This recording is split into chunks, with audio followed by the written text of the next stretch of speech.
Hey guys, welcome to episode 74 of my Warhammer Conquest review series. Only 6 episodes left to go. This week we're going to be reviewing issue 74, which has a hole in the bottom, so fortunately nothing's fallen out, but there you go. Let's get in there and have a look. Get that paper out there. As always, it's got a base in, that's the most important part. I always joke about that, but every now and then I think due to holes in the packaging I get the models without the bases. I haven't gotten one without a model so far. We've been lucky in that respect, but still cool. This week we've got a, what is it? A Death Guard Tallyman. Looks like a... Looks like almost a singer, I guess, because he's got like a microphone there, which looks like something almost worthy of a noise marine. Not microphone, amplifier rather. He's got a little abacus there. Try and get you so you can see that. Focus. Will you focus? What are you moving? Nope, can't get it to change focus. Anyway, yeah, got a little abacus there. Got a little, got his little book there. And despite having an abacus and a book, he's recording on a piece of paper on some wood, which seems odd. You think with the abacus and the book he'd be using more of that stuff, but yeah. Each to his own. He's got a little pen or a quill there made out of bone, and a little ink pot made out of a skull. Looks like a skull of a plague bearer, because it's got a little one eye thing there. Bear me a second, I've just got to check. Sorry about that, guys. Got a young teething dog. Back to the Tallyman. There really is some amazing detail on this. You've got a hooded head, which is vaguely human.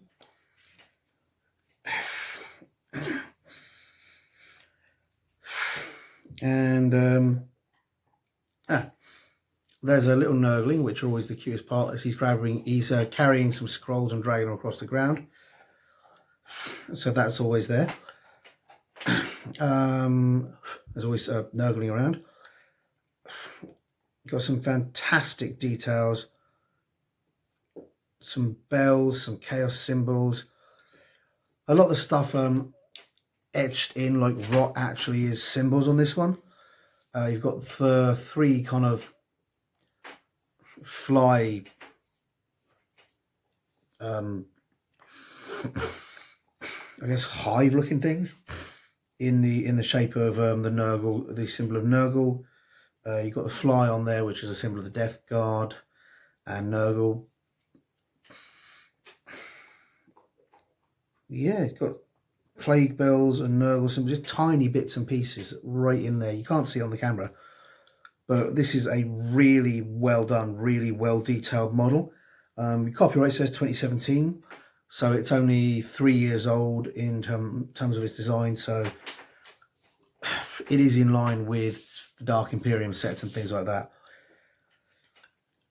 A fantastic looking model, which will be available to win at the end of the video, so stay tuned for that.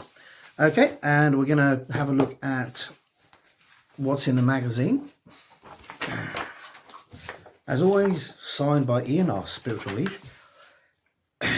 And straight in on the Tallyman. There we can see the pictures of him. You can even see on the armor he's got some Nurgle symbology etched into his armor. It looks like rot, but it rots in the shape of some of the Nurgle symbology, and that is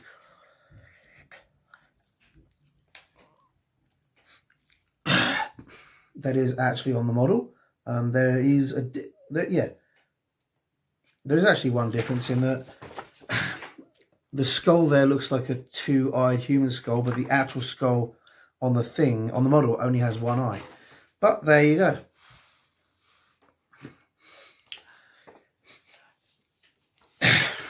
I'm not sure what the Vox system is for. Maybe that'll be revealed as we look and read it. Got a little blurb here. Nurgle and his followers know that words and numbers hold great power. Mortarion, in particular, is obsessed with the number 7, the unholy number of Nurgle. The Tallymen are responsible for preaching the value of this number, attracting the blessings of the Plague God with their endless count.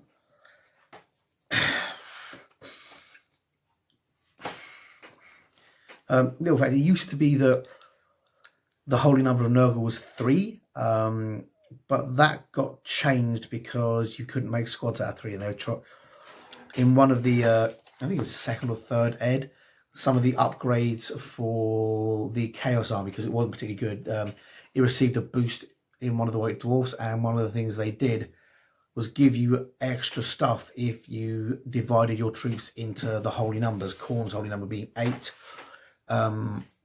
And with 3 having been Nurgle's holy number for a while, they needed a bigger holy number because you couldn't really make viable troop units out of 3 without having way too many units to fit into things.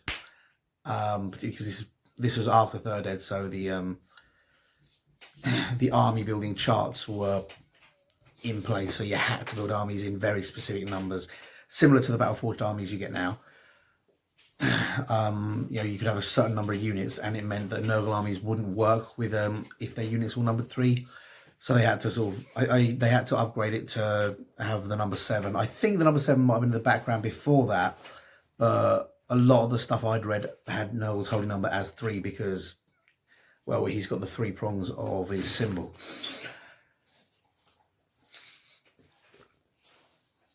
But there you go. On the tally field, the tallymen count woes. They count shells fired, wounds inflicted, foes that flee the fight. They count flies in the air, the number of dead, victories achieved and losses suffered. Always their tally totals 7, and each time this number is broken, they invoke Nurgle's mighty power. Nurgle's faithful are empowered by the tallyman's count. That's why they've got the Vox. It says here, as the voice echoes in their ears, so warp power seeps into their souls. Wounds heal shut and rotted muscles bulge. The Death Guard rejoice as they feel their dark god's power squirming like worms through their flesh.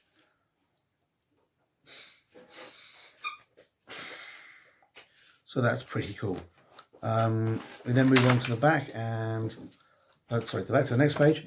We've got some beautiful examples of how he's painted. And you've got an example of a tallyman in with the other Death Guard during combat. It goes through his war gear here, tomes and parchment.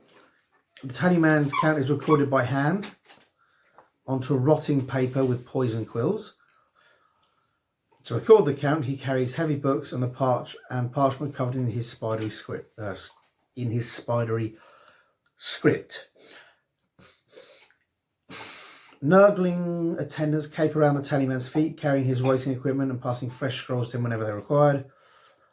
With the Vox speaker, a tallyman carries a giant speaker through which his tally sounds his words accompanied by the scratch of his quill. Scribus Wretch, one of the most famous of Mortarion's tallymen, is Scribus Wretch. His count lasted thousands of years, resulting in a stacked record large enough to fill countless libraries. His presence on the battlefield filled his brothers with joy. Wherever Scribus Wretch steps, the blessings of Nurgle will surely follow. So that's some cool stuff there. What have we got here? On the next page, we have Sergeant Cronus, who is another Ultramarine special character, titled The Spear of Macragge. I like the old styles of armour, but that has got to be one of the derpiest looking helmets I've ever seen. I mean, that is literally just a big plate of metal in front of his face so he can't do anything. That is weird.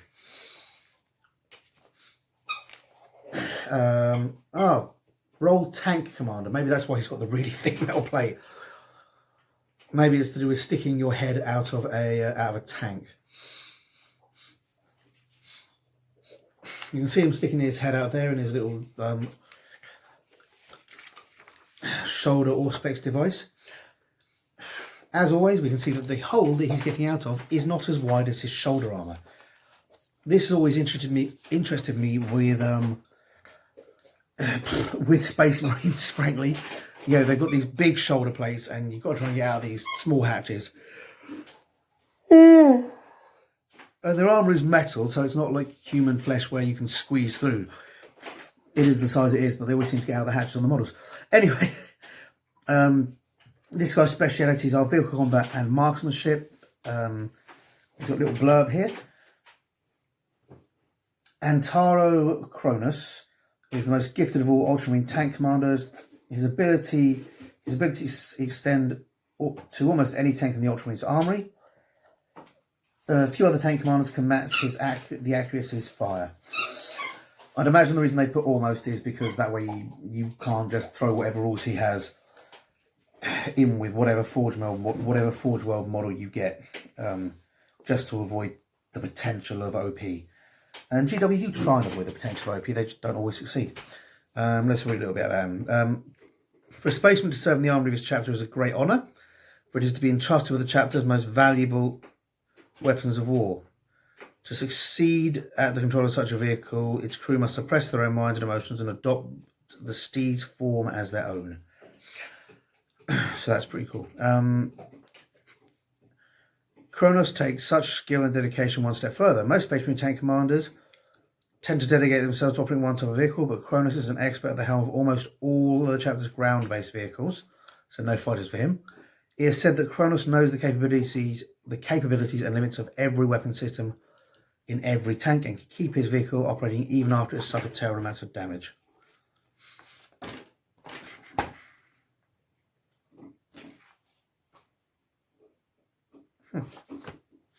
Something I've actually just noticed on this one, at the bottom of each page it's got a little mantra. I'm wondering if that's something I just missed on all the others or it's new. I'm pretty sure it's not on the others. So the first one said the reason is the cloak of traitors. And then nothing on the back page. Then on the next page it says power resides in the will of the righteous. And if we go on to the next page again, nothing on the back page, but on the next page it says no hope rests for us beyond the Emperor. Let's look at that back page first. You've got the Spear of Macragge. The Spear of Macragge is an ancient title awarded to the Ultramarines' greatest tank commander. Currently this is Sergeant Antaro Cronus, where he leads a formation of tanks to battle. Sorry, when he leads a formation of tanks to battle, the formation is also referred to as the Spear of Macragge. It's got a little blip here, some of the battles he was involved in. And it was on Damnos that Kronos earned the title Spear of Macragge at the helm of the land raider Pride of Talasar. He led the Ultramarines to a great victory. So that's pretty cool. What are you doing? Sorry, my dog's attacking my... Her squeaky toy gone under my chair.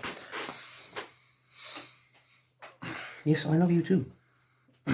Next up, we've got... It's going to be one of those episodes, guys. Sif, come here, come on, come here, baby, here we go. This, say hello to the people, this is Sif, named after the Norse goddess. She is a new dog that I've had for, I think about a month now. Yeah, because she's 4 months old when I got her, she's 5 months old now.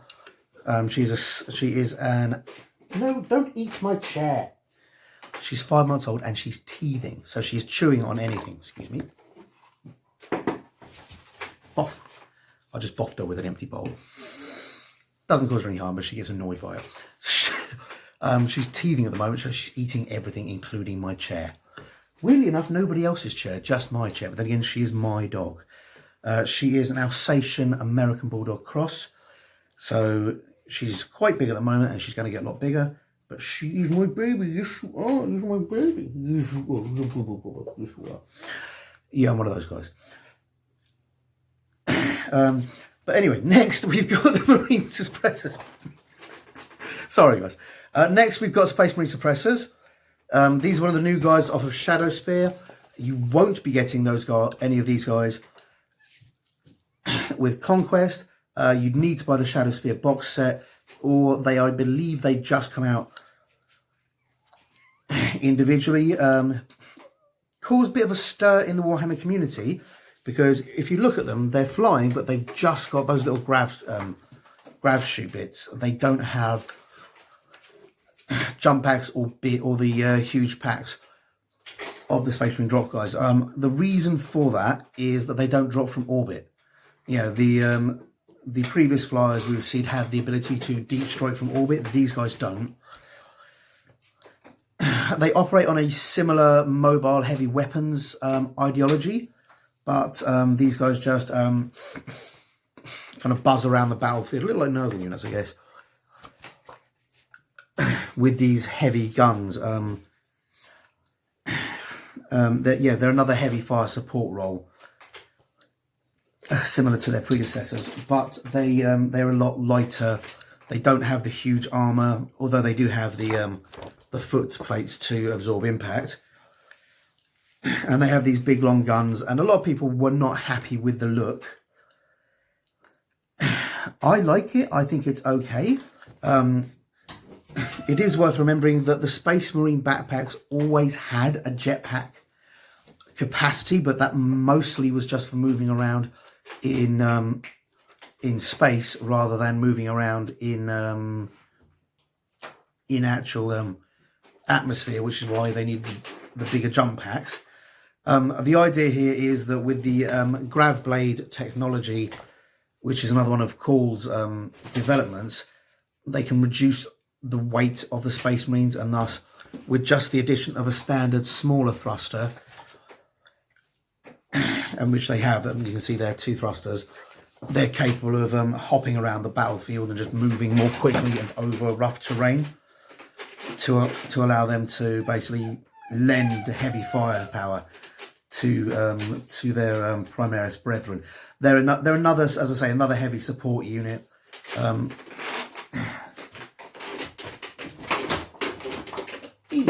Just open the door for me, dog. They're another heavy support unit rather than a fully fledged heavy weapons unit, which is very much the way the Primaris are going. I'll just read the blurb for it. It says, Suppressors are rapid response troops who use their jump packs to reach vantage points before using their heavy weapons to suppress enemy infantry and destroy armoured foes. Suppressors are clad in Omnis pattern armour, so it is actually a new pattern armour, but it is basically a hybrid, looking at it, of the standard Mark 10 armour and the big heavy armour worn by the original lieutenant and the other units whose name I have now forgotten, because heaven forfend I'd remember it when I need it. God damn it. The armour, I've forgotten the name of the armour. Damn it. It's the same armour that the aggressors wear. This is basically seems to be a hybrid between the aggressors armour and the standard Mark 10 Space Marine armour. No, it was almost there, but it's gone. Suppressors are clad in Omnis pattern armour, which is created by combining Gravis, there you go, parts of the heavier Gravis pattern with the lighter Phobos pattern over the Mark 10 exoskeleton. So they have combinations of basically all 3 armour. You've got the Mark 10 armour, you've got bits of the Phobos armour, which is the Reaver armour, or the armour we first saw in Reavers, and then you've got the Gravis, which we first saw for the aggressors. So it's a bit of a mishmash, but the armour, Space Marine armour is modular like that. The end result is a lightweight but durable suit of power armour that can easily tolerate the stresses of grav drops and the thunderous recoil of firing heavy weapons. The suppressors often enter the battlefield by airdrop, which is not the same as the orbital drop that the other Primaris jump troops use. Using the veins of their gravity to descend, or making long bounding leaps with their jump packs roaring. In either case, their duty is to rapidly gain high ground and let fly with their accelerator autocannons. So, this is one of the first times we've seen Space Marines officially with autocannons. You have had sort of specialist gear that can allow them to have autocannons, but they've mostly been relegated to well, to Necromunda gangs and to, you know, planetary defense forces, with the Imperial Guard using las guns and las weapons, and the Space Marines using bolt guns and bolt weapons. Autocannons have been available as specialist weapons or heavy weapons to the Imperial Guard, but not really to the Space Marines, because the Space Marines just use what they need. They've got better stuff. But in this case, the autocannon has been chosen. Once in position, the suppressors survey the battlefield, watching for potential threats to their allies. If they spy such a threat, they immediately unleash a hail of fire that shreds both flesh and armour. And this one is the one where it has the quote, "No hope rests for us beyond the Emperor," on the bomb. There we go.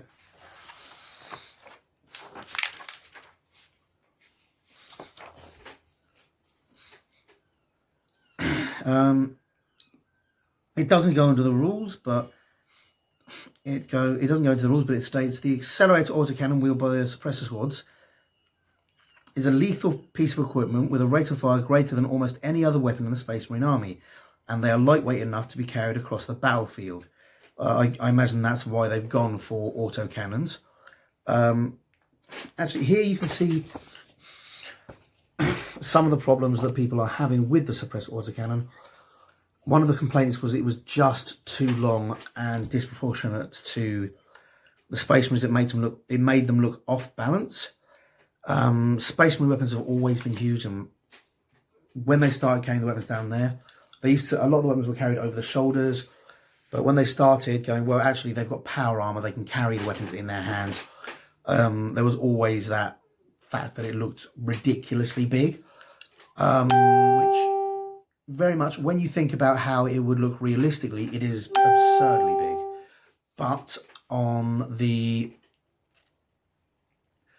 table, they look good because you can see them from a big distance. I don't know whether the accelerator autocannon is taking it too far. I mean, it doesn't seem bad to me, but a lot of people have been trimming down things such as removing that part and just putting it on the end, or putting on alternate barrels. I like it. I don't think it's a problem, but it really comes down to what you think and what your personal taste is. I do think it may present a minor problem in terms of actually balancing the physical model, because it means it's going to shift the center of gravity away from over the thing, but some of that comes down to posing. And a great friend is either Millipup, or if you cut these little circles out using your clipper, coins. Sif, come here. Sif. Sorry, she made noise in the garden. You never know what she's doing. She is a puppy, unfortunately.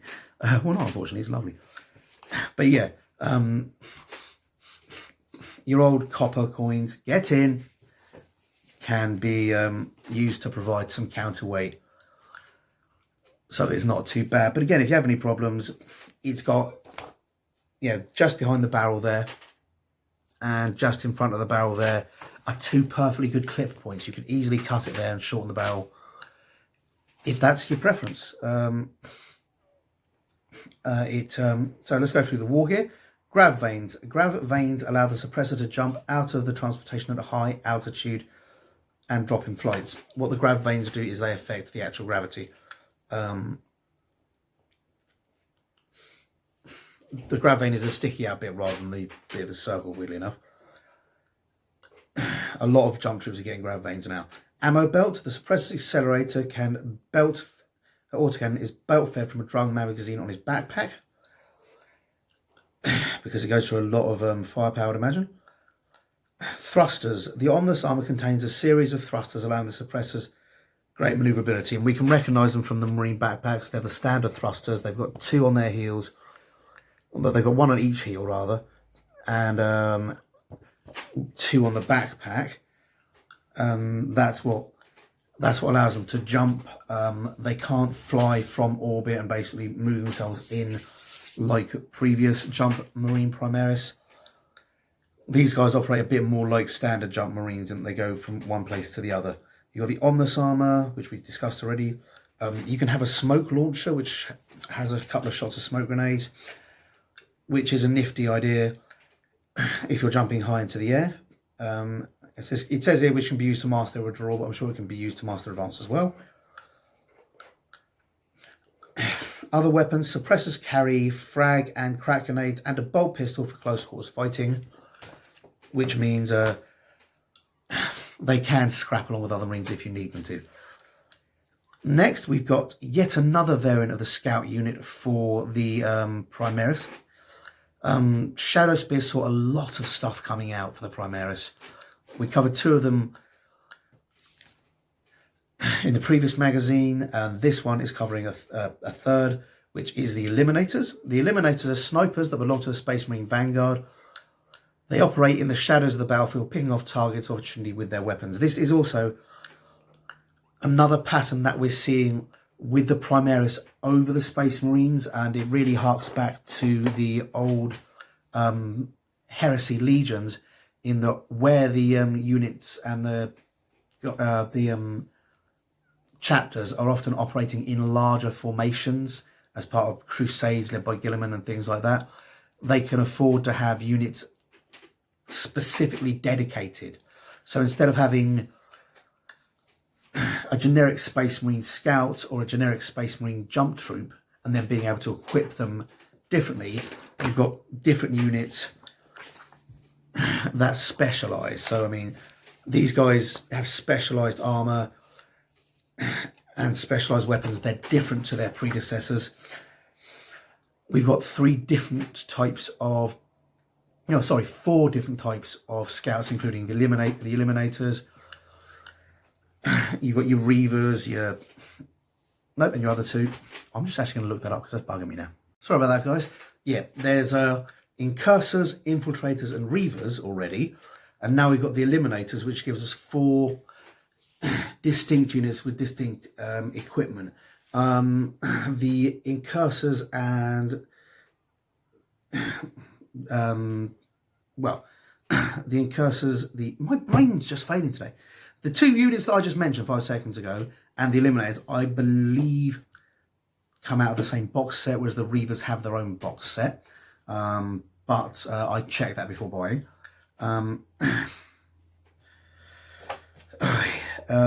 These guys specialise in assassination, which the other guys are specialised in, and anti-armour. Their Vanguard fire support role. Again, Vanguard means going ahead. The Eliminator squads are snipers that belong to the Space Marine Vanguard. They operate in the shadows of the battlefield, picking off targets of opportunity with their weapons. Eliminators are equipped well for their role. Long-range weapons, stripped-down armour, and camouflage cloaks. No matter which weapon they take to the battlefield, they're equipped with optical sights provided. That provides several types of targeting assistance. Basically they're long-range snipers. They're equipped with a Mark III Shrike pattern bolter sniper rifles. Try saying that when you're hammered. Which is another Primaris upgrade on the standard Space Marine sniper rifles.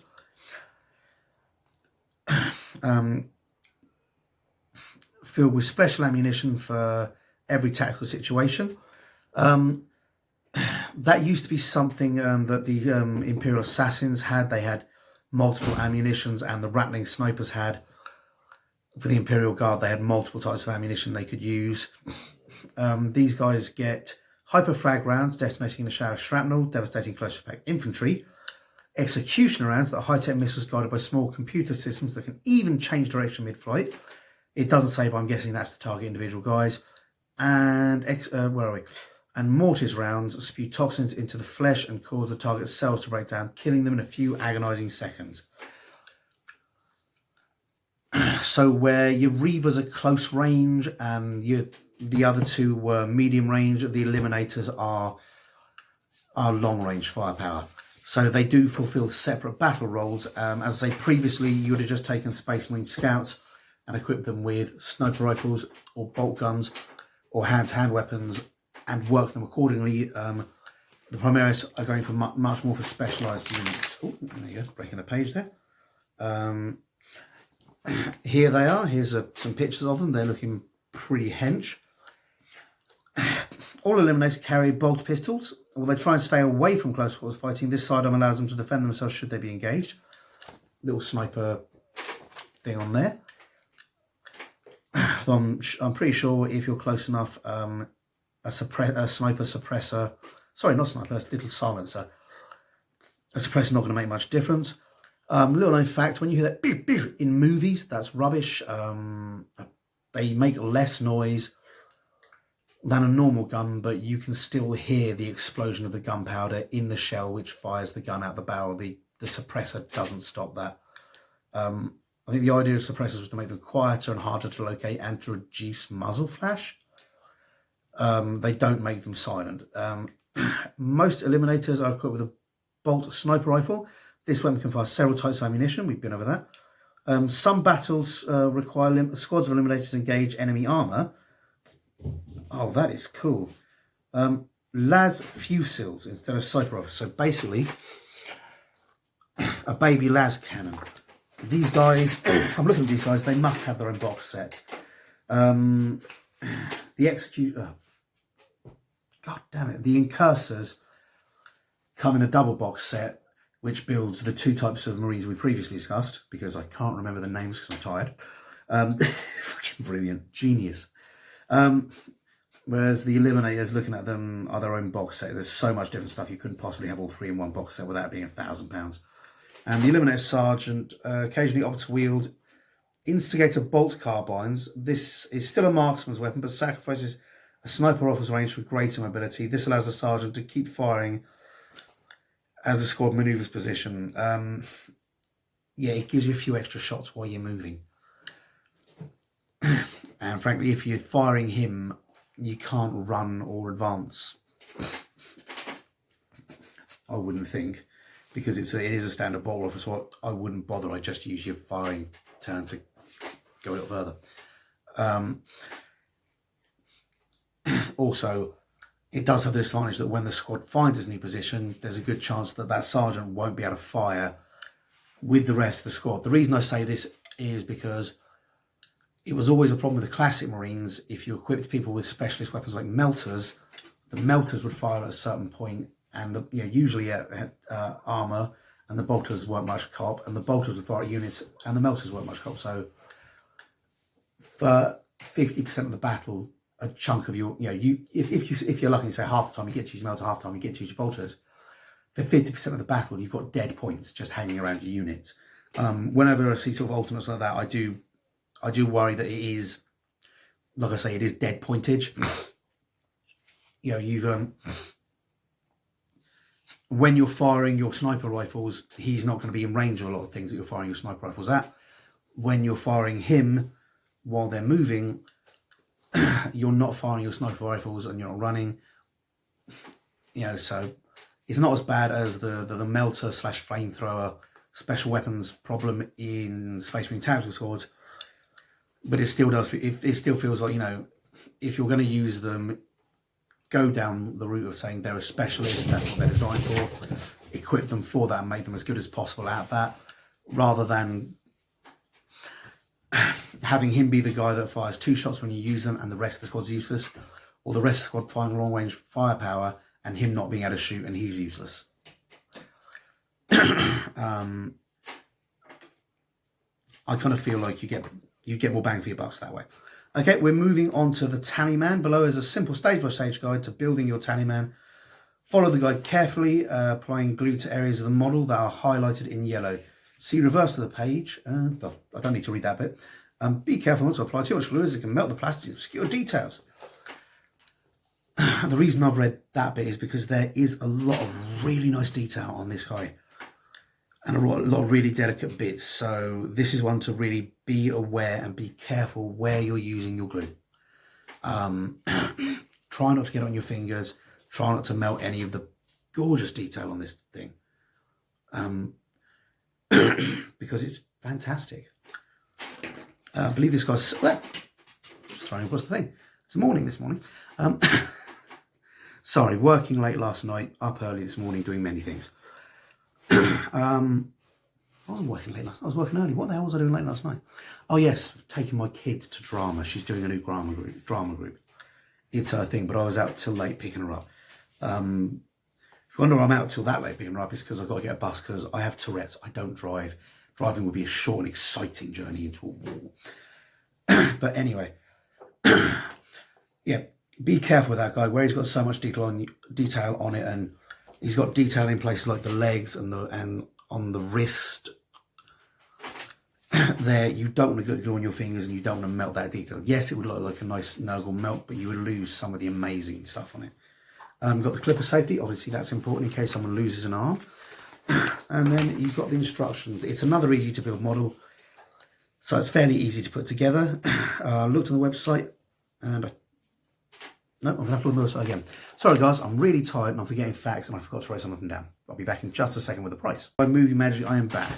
Yeah, this guy is $17.50 individually, so we're saving $9.50, $9.49 on the price when you get the magazine. So you're getting him for less than half. No, yeah, $17.50. Yeah, you're getting him for less than half price. And while some of the models have just been, oh, they're cool, this guy with all the detail on him, I genuinely think he's one of the best models we've had so far, just because of all the technical work on him looks really good and really stands out. The other guys have been amazing, but just the Nurgle detailing that's edged into him really gets me. And he's got the kind of hoofy feet that we see in a lot of Nurgle models. Okay, yeah, but like I say, easy to build models. You should have no trouble building him. Got the paint scheme there, just gives you an idea of how to go over it, what to do, how to get good effects and things like that. You can see here they're showing you a nice skill, because they're showing you weather effects, but they're also showing you a new skill here, which is freehand writing. And you can see what they've done is they've very gently gone over it at first, and then they've gone over it more thickly. And the idea is that if it doesn't work, you can sort of rework it and repaint it. It can be worthwhile doing it before the wash. If you're painting in black, the wash isn't going to get rid of it. And what I would actually recommend is, if you're just doing like random symbols, and you can get away with just sort of a chicken scratchy set of lines on the small bits, it doesn't matter. But on the large bits, if you want to write something in freehand, I would not do it in that stage personally. And this is entirely a personal preference of mine. I would go back to this stage and write it here while it's just one colour, because that way you've got one colour on top of another colour. If you get wrong, you can wait for it to dry. You still do it very lightly to begin with. You can wait for it to dry, and you can go back over it with the original colour. And the reason I'm saying original is because you can do it whatever colour you do it as, and use it as an eraser to get rid of the mistake. Just very light, thin coat with the writing, and then maybe slightly thicker, but pretty much equally thin coat to erase your mistake. Or, you know, if the E you've got a little bit of a blob, you can literally use it just to take the edge off of it. You know, if it sticks out here and you want it to curve, you can literally just paint. You can literally just paint over it like that and give yourself a curve that you want. And the advantage of that is when you then wash over it, it's not going to look terrible, because it's going to look worn. And anywhere where the wash does make it look terrible, you've got the writing how you want it, and you can just gently go over that writing and use the writing as a guide to blacken it up, or whatever colour you use to get that contrast. But you've already got the writing, you know, you've got a better chance of getting the writing how you want it. Whereas if you make a mistake once you've washed it, you've got to paint over it and then wash it again and try and get it to match, which is more difficult. But that's just a piece of advice I would give out. It works for me. You might not find it works for you. Then again, we're going over the weathering effects using the Nihilak oxide. I can pronounce it this week. And they're going over the plasma effects again. So that's some cool stuff there. you will find weathering effects are really, really your friend, because weathering effects can be done roughly and a bit more messily and look good, because weathering is a bit more rough and a bit more messily, a bit more messy, and you can use that to cover up mistakes you made. You know, any little bits where it doesn't quite get there and you can't get it to work that day, just because you're frustrated. Oh, weather, yeah. You know, if you've got, you know, you're painting near the bottom of the model, mud, yay, and things like that. It's really, you can really use it to make a model A pop and B cover up areas that are difficult to paint. But let's just rust there and things like that. So it's really good. And there's the finished tallyman. And as always, do not be upset if your model doesn't look as perfect as that. That's a basic paint job, but it's done by somebody who's been painting. Actually, it's the thing that you think about. When I think about it, it's even more than that. It's not just done by somebody who's been painting for years. It's done by somebody who has been painting as a job probably for years. So where you and I might get 2 or 3 hours a night of painting, this person could be pumping out 8 hours a day. So if we say we get 2 hours a night and they get 8, they get 4. They're effectively getting 4 years of experience for every one of ours. So if you've been painting models like that for 10 years, you've got 10 years at roughly 2 hours a night, let's say. They've got, you know, they've been working for GW for, let's say, 10 years as well. They've got 4 years to your 1. If they've been working for GW for 5 years, they've got 2 years to your 1. So your 10 years actual experience would work out as 40 years experience if you're doing it for a living and doing it 8 hours a day. So these guys are going to be very good. You might not be as good as them. And again, don't worry, you don't have to be. There's no law. It just has to look good to you. You just have to enjoy it. If you can look and go, oh, that's nice, I think I've really improved. You've won. That's it. The painting game has one victory condition. It's that you like it. That's the whole victory condition. It has a second, maybe sub-condition, which isn't really important. Can you tell what it is on the table? But with that one, if your opponent doesn't know what it is, you can bloody well tell them. Next, we're on to the mission. We've got Power in Numbers, which is done really cool. You've got a tally scroll.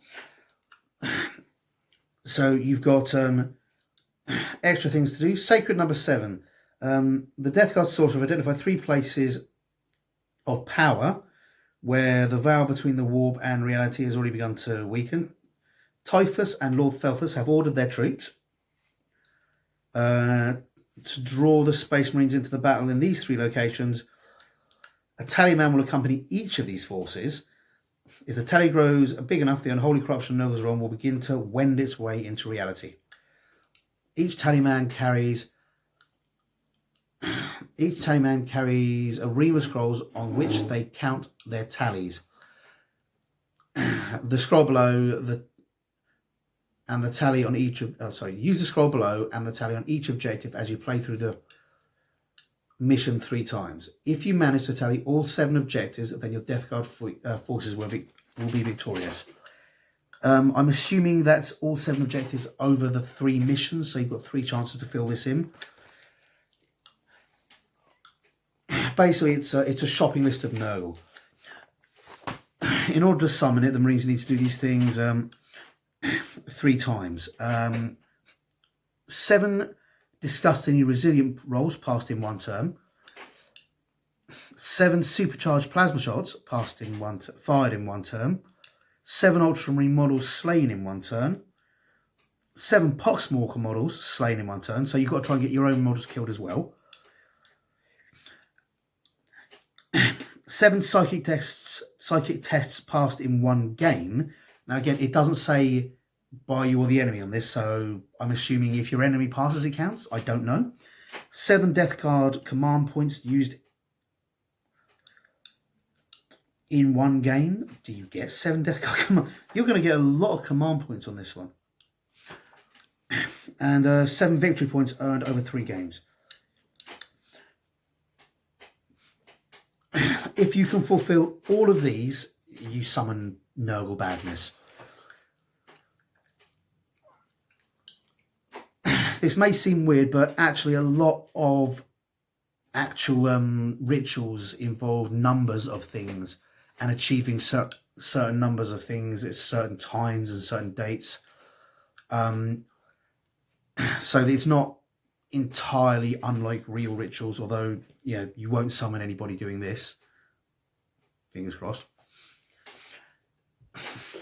If it causes you a problem, just do 8 of it. Get corn involved. It'll fuck everything up. But the idea is each one of them is, for the miniatures, an act of worship to their evil god Nurgle. So that's what the bad guys are trying to do.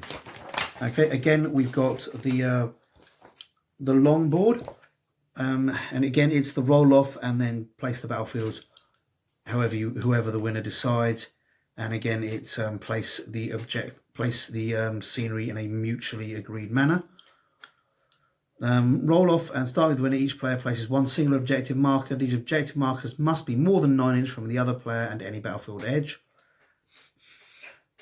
The army. Each player selects a battle-forged army maximum power rating of 9.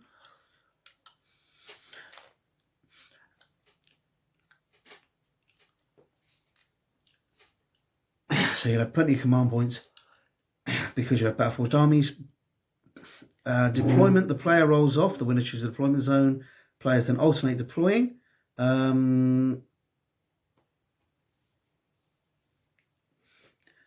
Starting with the player that chose deployment zone. After all units have been deployed, the player who finished setting up their army first can choose to take the first or second turn, whichever they want. Objectives. Each objective controlled at the end of the game. Of which there are 2. Gains at the end of the game. For each objective controlled at the end of the game, 2 victory points. A player controlling an objective if they have. A player controls an objective if they have more models than 3 inches of the enemy. So the Nurgle players are very much going to have to balance this.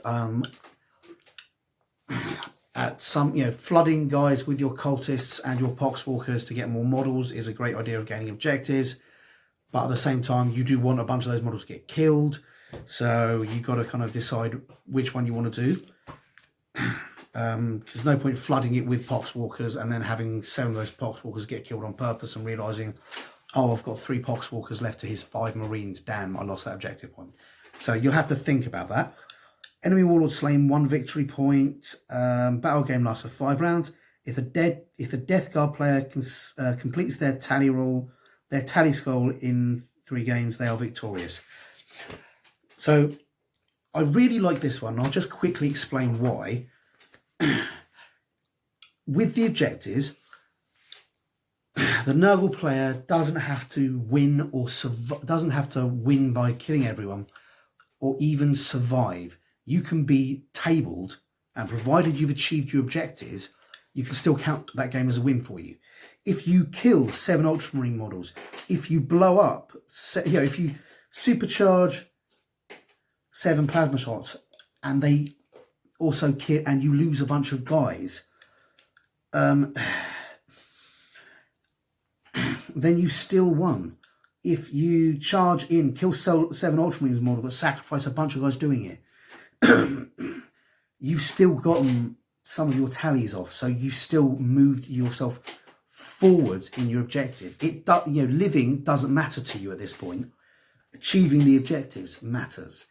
In some cases, you'll need to be alive because you'll need to earn 7 victory points, and you'll need to, and you might do that by controlling objectives.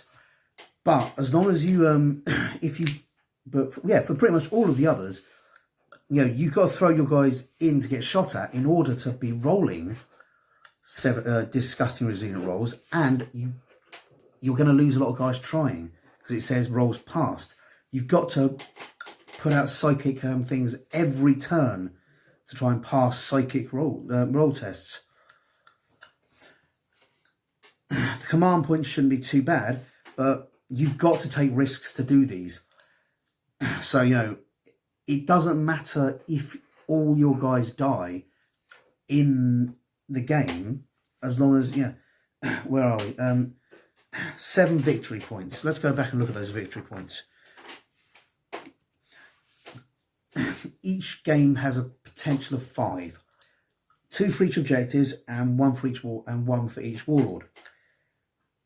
So if you get 1 objective each game and kill 1 warlord, that's it.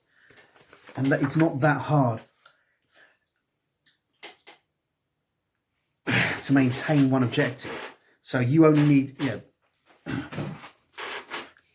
you only need to control 1 objective, and then you can use the rest of your army to hammer the other guy. And if they die, provided they don't die too early in the game, you've won. I mean, you could, in theory, if you hold 2 objectives for 1 game and then 1 objective for the next game, you can get tabled in the 3rd game and still win because you've achieved your actual overall tactical objectives. And I really like games like that where where winning, where living or killing the enemy isn't the objective. You've got to do something tactical. You've got to take and hold or blow up a station, or you've got to destroy that antenna. You've got to sabotage that Titan. Provided you achieve the objective. In this one, it doesn't have all your players die as an auto loss objective. I know that tends to be a default objective in a lot of the in some of the general games, but in this one, where it doesn't have being tabled as an auto loss, if you do get tabled, provided you've done what you came to do, you still won. And I do like that because it helps. It really, to my mind, helps. I'm trying to think of the word, but dilute the meta. A lot of the meta can be built around winning by killing everyone, or winning by just killing everything and saying, well, I don't have to claim the objectives now, I've tabled the army. Where you have, and you see this more in 8th Ed than you have in previous editions, although it did exist in previous editions, where you have this where you're being tabled isn't an auto loss for you and isn't an auto win for the enemy.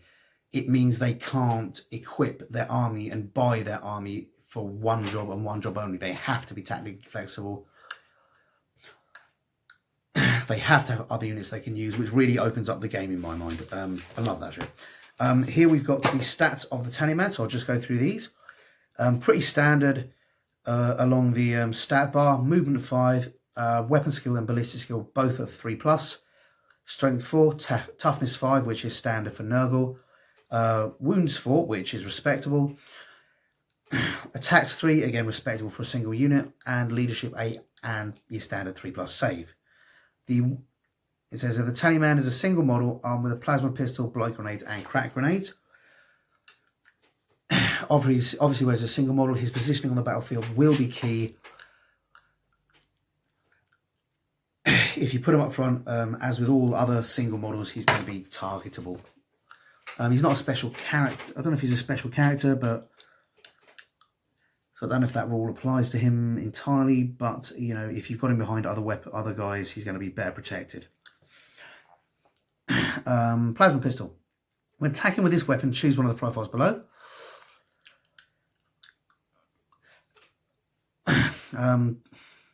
12 inches standard. Pistol 1. Sorry, standard is 12 inches. Pistol 1, strength 7, AP -3, damage 1. On supercharged, pistol 1, strength 8, AP -3, damage 2. And on a hit roll of 1, the bearer is slain. So there's another guy you can lose.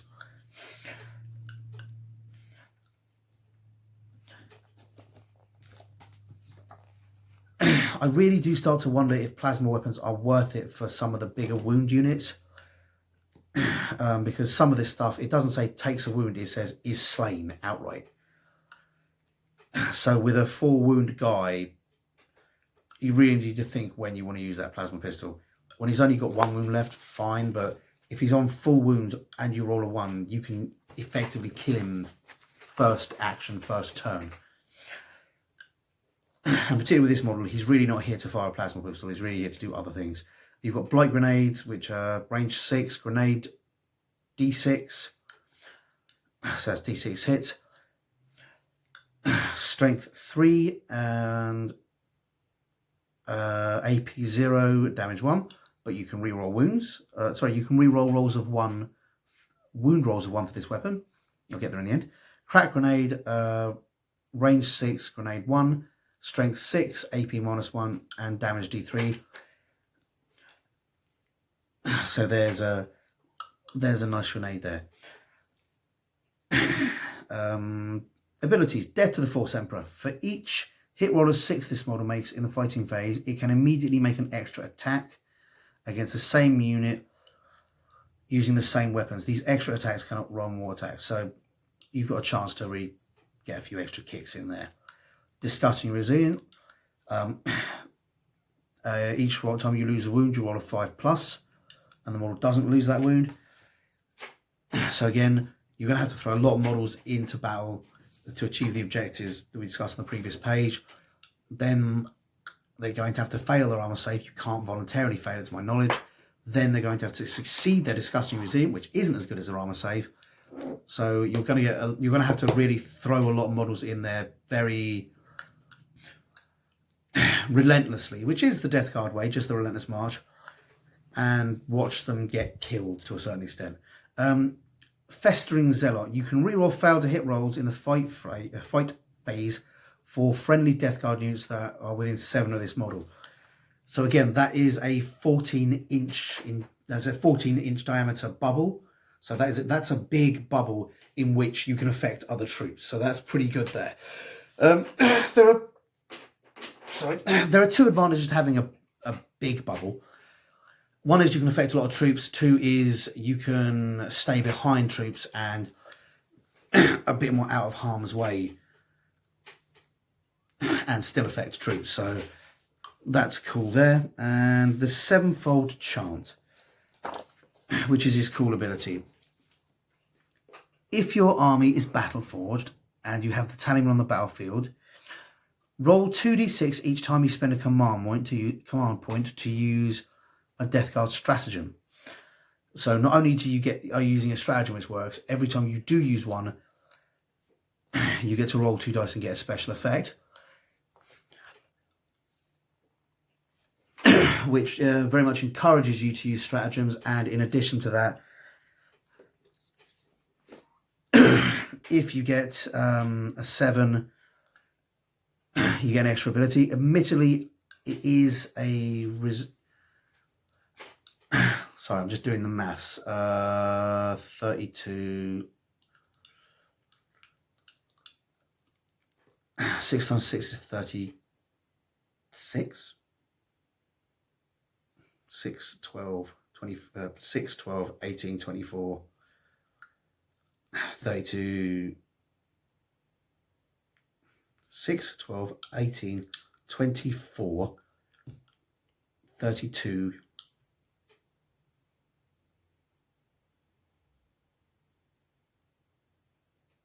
38. Yeah. And 7 is bang in the middle, so that's 1, 2, 3, 4, 5, 6, 7. Got 7 out of... Of course, it's not 38, it is 32 because... Yeah, sorry. I went quiet there while I did math in my brain. When you do a probability table, you do 6 across the top, 6 across the bottom.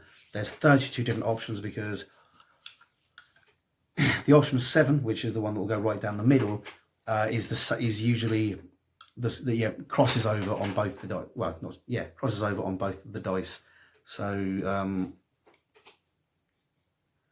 1 and a 6, a 2 and a 5, and so you've got 7 out of 32. So it is your highest chance. It is the number you're most likely to get.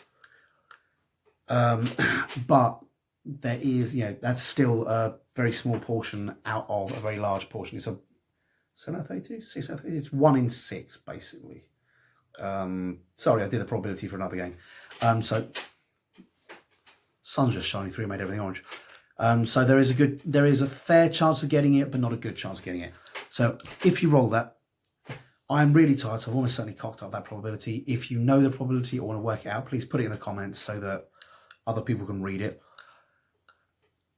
I'm pretty sure it's 7 out of 32. I think that might divide down to 1 in 6. I'm not sure.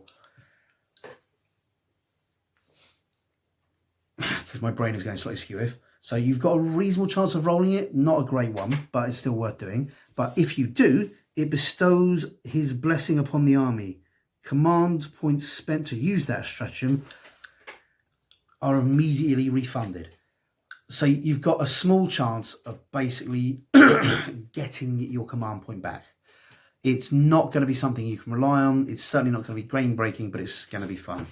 Okay, let's move on to the next page.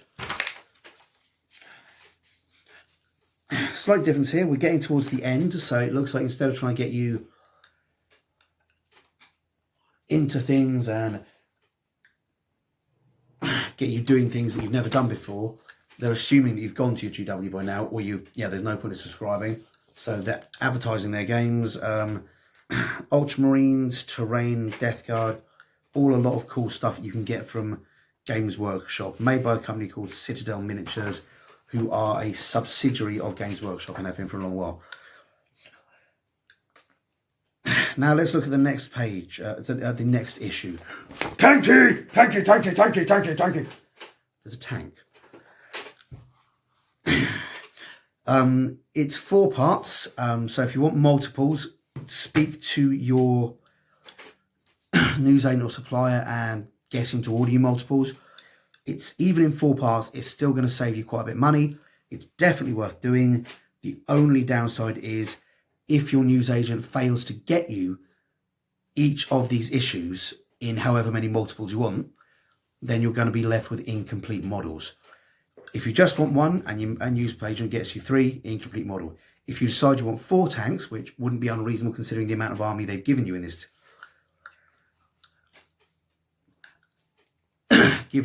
and the amount of army you might want to collect in the future, 3 or 4 tanks is not an unreasonable amount to want. And you get 3 on the first, you get 3 of issue 75 to 76, or 4 of issue 75 to 76, so you've got the complete stuff, and then you only get 1 issue of 78, or you get 4 of 78, 77 and 75, but you only get 1 issue of 76. That's 1 tank you've got. You can try and scratch build the rest, but you still only have 1 tank for your money. And so that's something you've got to be aware of. Yes, if you can get multiples and you're sure you can get multiples, it's definitely worth the money doing. And they are one of the most expensive variants of transport vehicles out there, coming in at 50 quid as opposed to 30 odd quid for a Space Marine Rhino. So it will be saving you a lot of money if you get multiples of these magazines. And I cannot stress this enough, you're taking a risk. Don't do it because I said so. I'm not doing it because I can't afford it right now. I'm going to be getting 1 copy of each. But you got to balance that up yourself. Decide, is your news agent reliable enough? Are you going to be able to get it? And are you willing to take a risk if you're not? Bearing in mind that other people, because it's such a universally useful thing, everybody else out there who's got an Ultramarine army and doesn't have tanks may be looking to do the same thing, which may make demand high. So yeah, weigh that in the balance. But yeah, over the next 4 issues, from issue 75 to 78, meaning we'll have 2 issues afterwards with no tanks, we are getting the parts for the Primaris Repulsor. Let's go quickly through what else is in the issue. Discover Yunari, which are Eldar, and relics in your games, which is another rule thing. Space Marine Tech Marines, which another cool thing out of the game, which you're going to know about, particularly if you're using vehicles, because Tech Marines and vehicles go very well. The evacuation of Corvon 2, so possibly the end of the Corvon stage of this campaign. Since 76. 77, discover the Necrons. They're really cool. You really want to discover them, particularly because their actions really affected this stage of the story. It was a Necron that helped revive Guilliman. It was a Necron They helped try to save Cadia. They did it for their own reasons, but they were heavily involved. And then it's got the Repulsor Paint Guide in that one. And then 78, Discover the Inquisition Repulsor Tank Data Sheet. So you won't have the rules for the repulsor tank until you build the repulsor tank. Another random worthwhile point is, if you only get, say, one of each of the issues, but you see a second one lying about, that's not actually bad value money for vehicle spare parts. If you're looking at kit bashing, you're looking at making things, even if you're an Orc player and you're looking at just adding some Imperial stuff to other units, if you see an odd one of these lying about, picking it up just for those vehicle parts isn't going to be terrible value for money either. Again, this is another long episode. Apologies, it's rambled on. As I say, towards the end, we're getting more stuff and more complicated stuff in it. Apologies for losing my thread a few times and having to pause a few times. Like I say, off picking up the daughter late last night, getting up early this morning to drop the kid off, just a little bit tired and busy from work, but do enjoy my job. I will see you guys next week for the next Conquest issue, where I will be having a joygasm over my Repulsor Part 1. And if you're following my Mortal Realms video, I will see you with my daughter Julia later today. Have a nice night, guys. Day, guys. Whatever. Bye.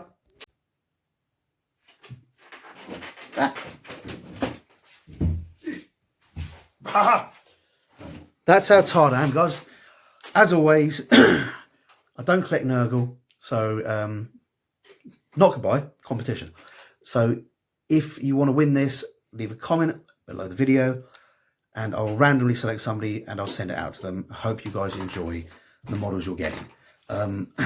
This time, goodbye for real. I'll see you guys next time. Jesus Christ. Hi guys, hope you enjoyed that video, and if you did, remember to like and subscribe to my channel. I'm also on Facebook and Twitter. Not sure why, but I am. So if you like it, see me there, and please tell your friends. Thanks very much. Bye.